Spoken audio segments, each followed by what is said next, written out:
Hi guys, hello, good morning everyone. My name is Rowena Libita, isang OFW ng Kingdom of Saudi Arabia. Bakit nga ba kailangan natin magmadali na makapag-lock-in tayo after mag-registered?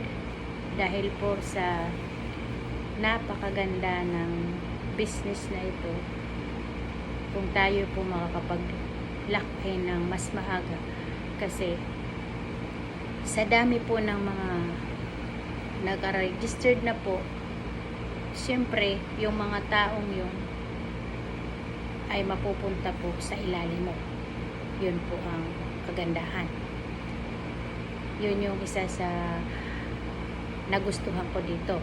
Dahil kung hindi tayo makakapag-lock-in ng mas maaga, siyempre mapapailaliman na po tayo kung tayo po magpapahuli.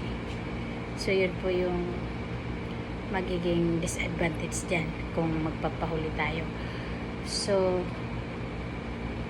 kagaya ng sinabi ko, after mag-registered, kung sino po yung nagbigay sa inyo ng link, sino yung nag-invite sa inyo, after mag-registered, sikapin po natin na makapag-lock-in ng mas maaga.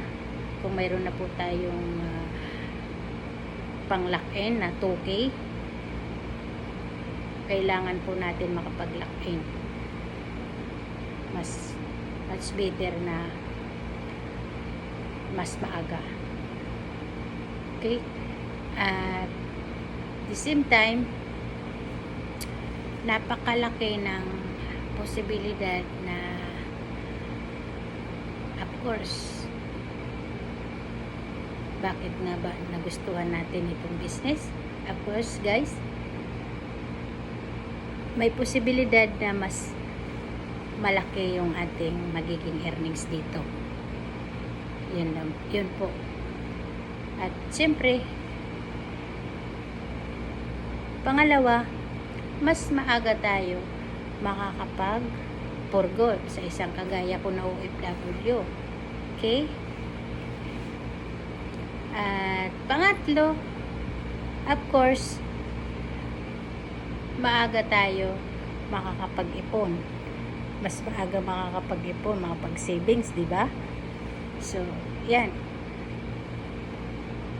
Yan po ang nagustuhan ko dito. Kung bakit ko minadali na makapag-lock-in.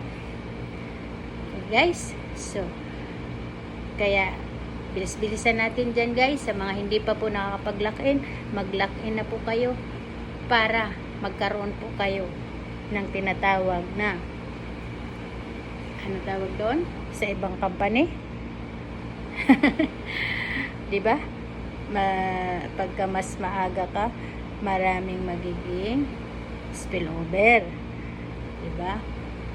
Matrix kung tawagin. So, yan, guys.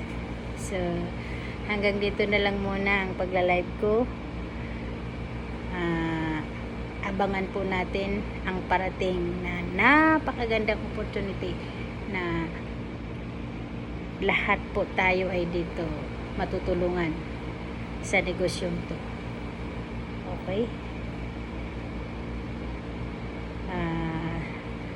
Wag po tayong mag-isip pa ng matagal, desisyon na agad. Kasi pag pinag-isipan pa natin, malamang mapag-iiwanan po tayo dito.